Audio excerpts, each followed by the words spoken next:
Hello students, RCC में आज हम बात करने वाले हैं बॉन्ड स्ट्रेस और डेवलपमेंट लेंथ की।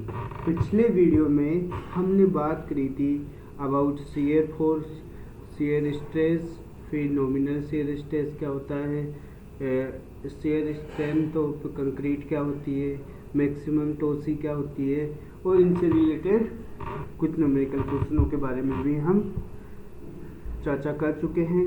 अब हम जो ये नेक्स्ट टॉपिक है आपका bond stress and development length, ये आपका एक इम्पोर्टेंट टॉपिक है।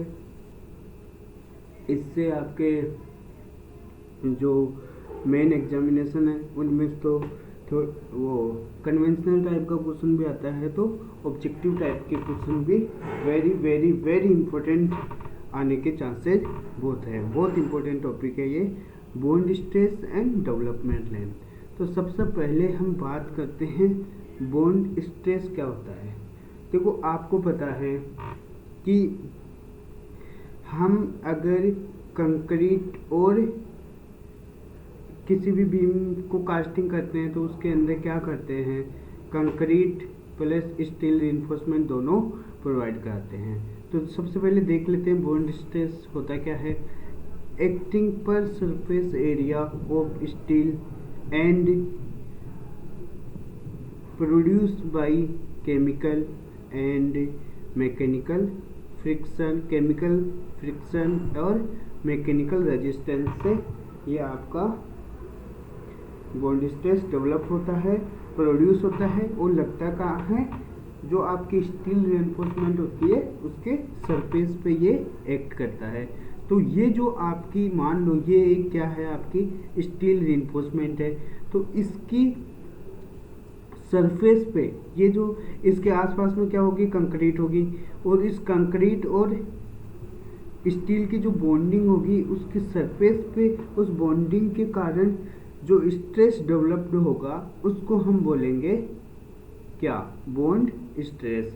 इसको हम डिनोट करते हैं टो बीडी से, और जो टो बीडी से इसको क्या करते हैं, हम डिनोट करते हैं। और ये किस किस के थ्रू प्रोड्यूस होगा, केमिकल, फ्रिक्शन और मैकेनिकल रेजिस्टेंस के कारण।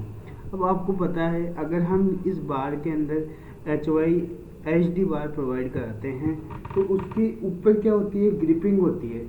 उस ग्रिप और जो कंक्रीट होती है आपकी, इन दोनों के बीच में क्या होता है, एक रेजिस्टेंस डेवलपमेंट होता है जिसको हम बोल देते हैं आपका बॉन्ड स्ट्रेस। इसी तरीके से सरफेस पे अगर कंक्रीट होगी तो इस सरफेस पे फ्रिक्शन होगा, उस फ्रिक्शन के कारण भी स्ट्रेस डेवलप्ड होगा। और ये जो केमिकल रिएक्शन होगी किस किस के बीच में, मान लो आप कंक्रीट कास्टिंग कर रहे हो तो कंक्रीट के अंदर पानी भी होगा, उसके अंदर सीमेंट भी होगी, और जो स्टील और पानी और जो स्टील आपस में संपर्क में आएगी तो उसमें एक केमिकल रिएक्शन डेवलप्ड होती है जिसके कारण इस स्टील की सरफेस पे बॉन्ड स्ट्रेस डेवलप्ड होता है। ये बात हो गई आपकी बॉन्ड स्ट्रेस की।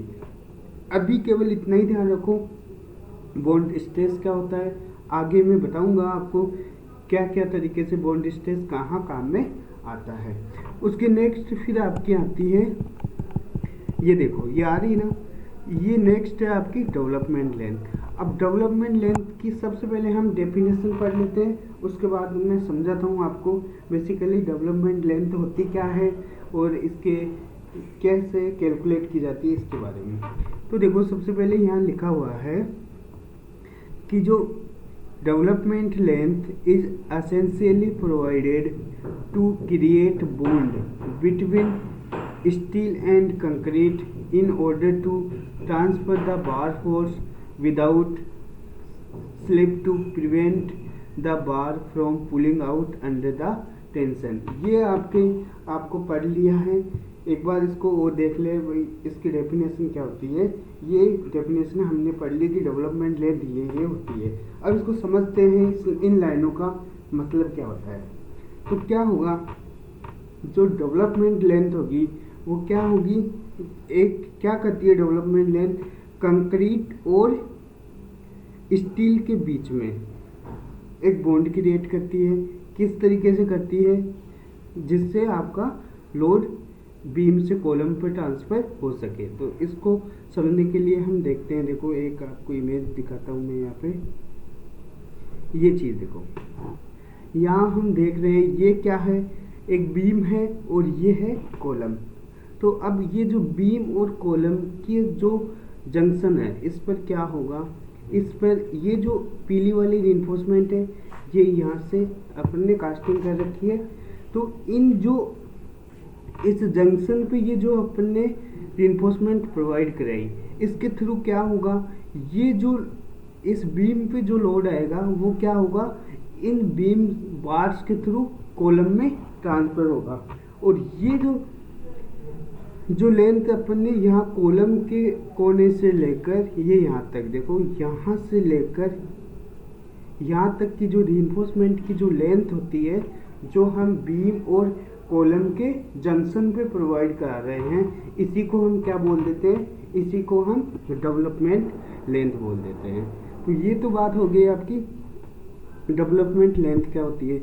दूसरा इसके अंदर एक बात बोली कि without slip to prevent the bar from pulling out under tension.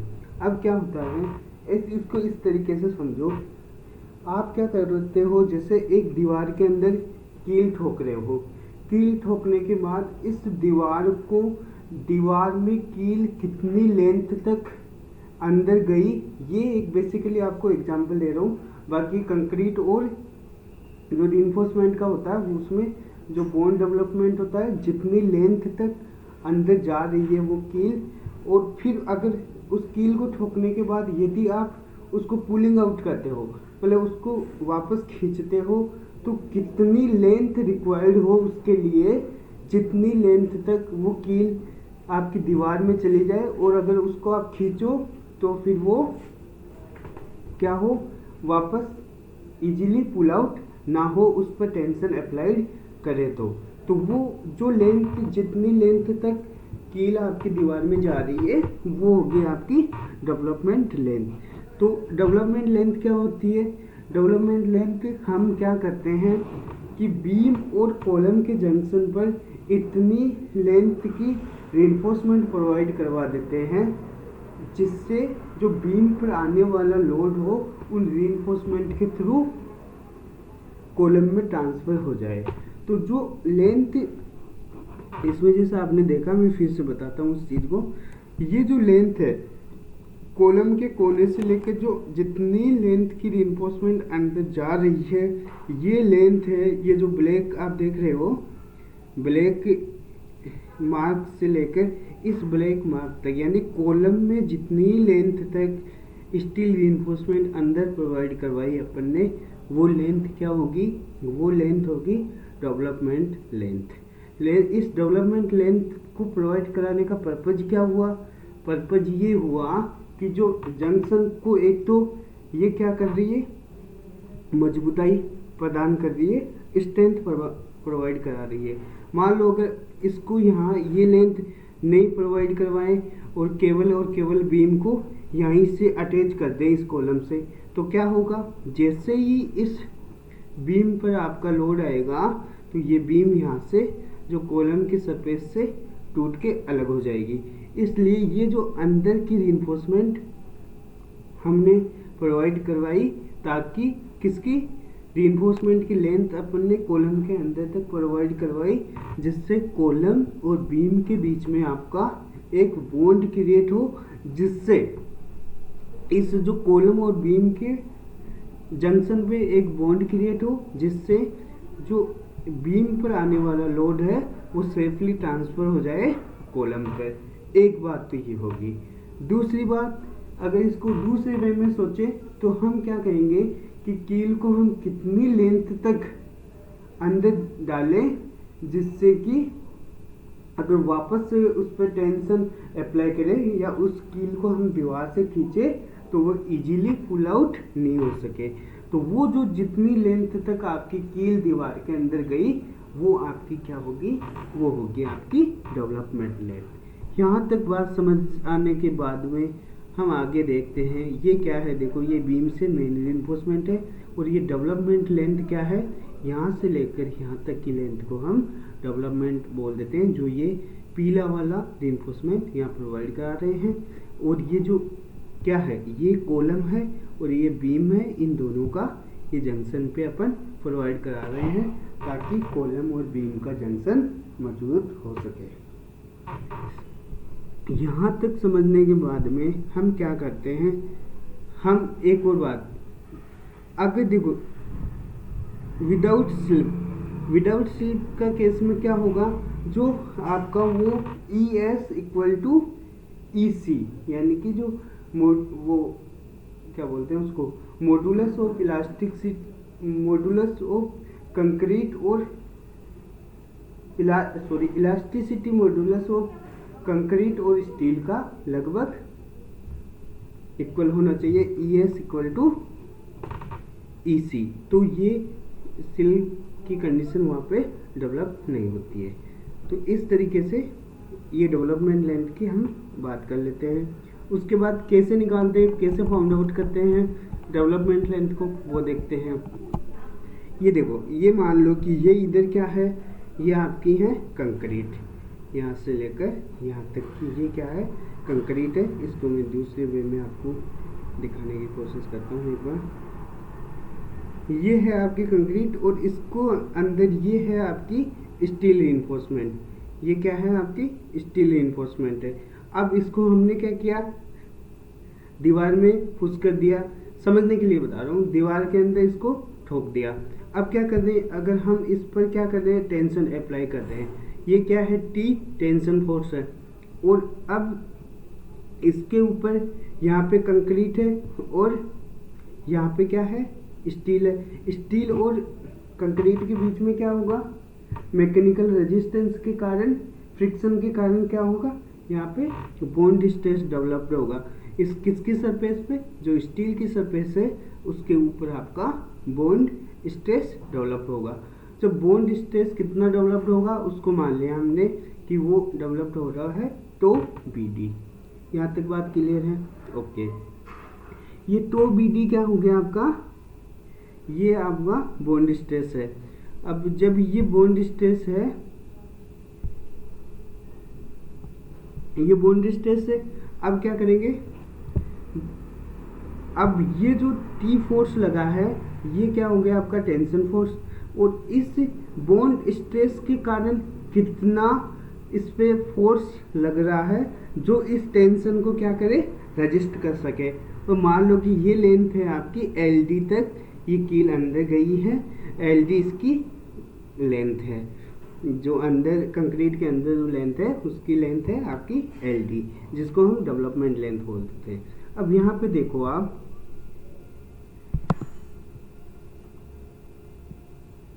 यहाँ पे देखो